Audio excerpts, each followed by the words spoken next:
აფხაზეთსა და ცხინვალის რეგიონში ქართველთა ეთნიკური წმენდის შემდეგ საოკუპაციო რეჟიმი საქართველოს მოქალაქეების დატერორებას მავთულხლართების ორივე მხარეს განაგრძობს. არღვევს მათ ფუნდამენტურ უფლებებს. დღეს ყველაზე ხშირად ისმის კითხვა, როგორ უნდა დაიცვას სახელმწიფომ საკუთარი მოქალაქეები.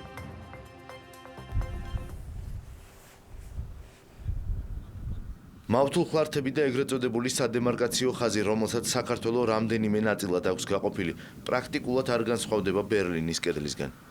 მე-20 და 21 საუკუნეშიც ორივე კედლის ავტორი მოსკოვია. მსგავსება საკმაოდ ბევრია. კედლის ორივე მხრიდან დღესაც აკავებენ და აპატიმრებენ დანარჩენ საქართველოში გადმოსვლის მსურველებს, კლავენ და იტაცებენ მშვიდობიან მოქალაქეებს. მხოლოდ გასულ წელს 325 მოქალაქე დააკავეს ოსები, რომლებიც ცდილობენ დანარჩენ საქართველოში გადმოსვლას. მცოცავი ოკუპაცია 2008 წლის რუსეთის სამხედრო აგრესიის გაგრძელებაა.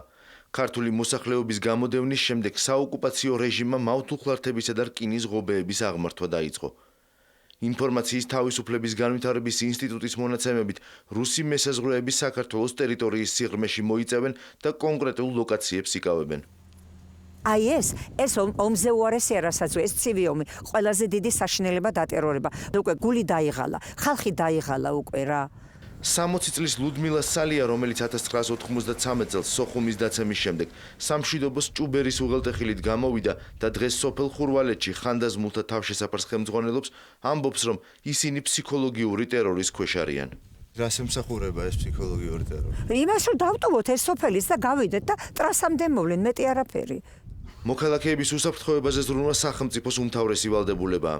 მიუხედავად იმისა, რომ შინაგან საქმეთა და უშიშროების სამინისტროები პროცესში აქტიურად არიან ჩართულნი, მხოლოდ ამ ძალოვანების მონაწილეობა საკმარისი არ არის. პარლამენტის თავდაცვისა და უშიშროების კომიტეტის თავმჯდომარე აცხადებს, რომ უსაფრთხოების გარემო საკმაოდ მგრძნობიარეა და რისკების გათვლას ცალკეული სამინისტროები ახორციელებენ. თუმცა ფაქტია, რომ დღეისათვის ეროვნულ დონეზე არ არსებობს კონკრეტული ორგანო, სადაც უნდა შემუშავდეს კონკრეტული სტრატეგიები. იმაჩნია, რომ თუ კი მთავრობის ფარგლებში ეს შესაძლებელია, მთავრობას ყავდეს დამოუკიდებელი, ძლიერი, ანალიტიკური შესაძლებლობა, რომელიც ფართო საზოგადოებასთან ერთად სწორად ჩამოაყალიბებს პრიორიტეტებს.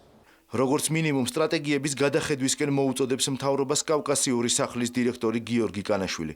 მისი თქმით, მიდგომების შესაძლებელია გალისა და ახალგორის მაცხოვრებლების მიმართ, რადგან ეთნიკური წმენდის შემდეგ ამ რაიონებში ჯერ კიდევ დარჩენილ მოსახლეობას უფრო მეტი შესაძლებლობა მიეცეთ, მათ შორის ფინანსური და სოციალური კუთხით. ეს ხალხი არიან ხიდები ფაქტიურად იქეთ ოსურ და აფხაზურ საზოგადოებებთან და პირდაპირ როგორც პოზიტიური, ასევე შეიძლება გავლენის თვალსაზრისით ამ ხალხის მომავალში როლი იქ შიგნით განვითარებულ პროცესებზე ძალიან მაღალი არის. ირაკლი მჭედრიშვილი, რომელიც წლების განმავლობაში აკვირდება საქართველოს უსაფრთხოების სექტორის რეფორმირებას, ასევე საუბრობს პოლიტიკის გააქტიურების აუცილებლობაზე, პირველ რიგში კი საგარეო კუთხით. მჭედრიშვილი ამბობს, რომ აფხაზეთშიც და ცხინვალის რეგიონშიც ქართული მოსახლეობის ეთნიკური წმენდის შესახებ, ისევე როგორც ოკუპაციის შემდგომ პერიოდში, მოქალაქეების მოკლისა და გადაცებების თაობაზე ყოველი შემთხვევა დეტალურად უნდა იყოს გამოძიებული და მიწოდებული საერთაშორისო თანამეგობრობისათვის. ჩვენ შეგვიძლია ნებისმიერ საერთაშორისო პლატფორმაზე გამოვიყენოთ ეს кейსები რუსეთთან ლაპარაკის დროს. დარწმუნებული არც ერთ ქვეყანას, რაც კიდე ის ბოროტი იყოს, არ სჭირდება მოსმენა იმისი, რომ მისი ქვეყანა არის დანაშაული და ის ხელს უწყობს ამ ორგანიზებულ დანაშაულს. ამიტომ ეს არის საკმაოდ კაფიო კონკრეტული მექანიზმი, რომელიც საქართველოს შეუძლია გამოიყენოს. 220 დღეა საოკუპაციო ხაზთან რიგითი მოქალაქეები ჩადიან. სამოქალაქო აქტივისტები ყოველდღიურ რეჟიმში სხვადასხვა მონაკვეთზე ახორციელებენ პატრულირებას. ამ მოძრაობის ხელმძღვანელი დავით კაცარავაა, რომელიც ამბობს, რომ დეოკუპაციას პირველ რიგში საზოგადოების გაერთიანება სჭირდება. ხდება ეროვნული თვითშეგნების გამოღვიძება. ხდება ის, რომ ამით ჩვენ ვაფიქსირებთ პროტესტს. პროტესტს იმისა, რომ არ გაღიზიანება ჩვენი მტრის მორჩა. საბოლოო ჯამში ყველა კედელი ინგრევა. 28 წელი იდგა შუა ბერლინში მოსკოვის მიერ აგებული რკინა-ბეტონის კონსტრუქცია. შტაზი და კგბ კლავდა და აპატიმრებდა. არ აძლევდა მოქალაქეებს მეორე ნაწილში გადასვლის უფლებას. თუმცა ყველაფერი შეიცვალა და გერმანიის გაერთიანებით დასრულდა.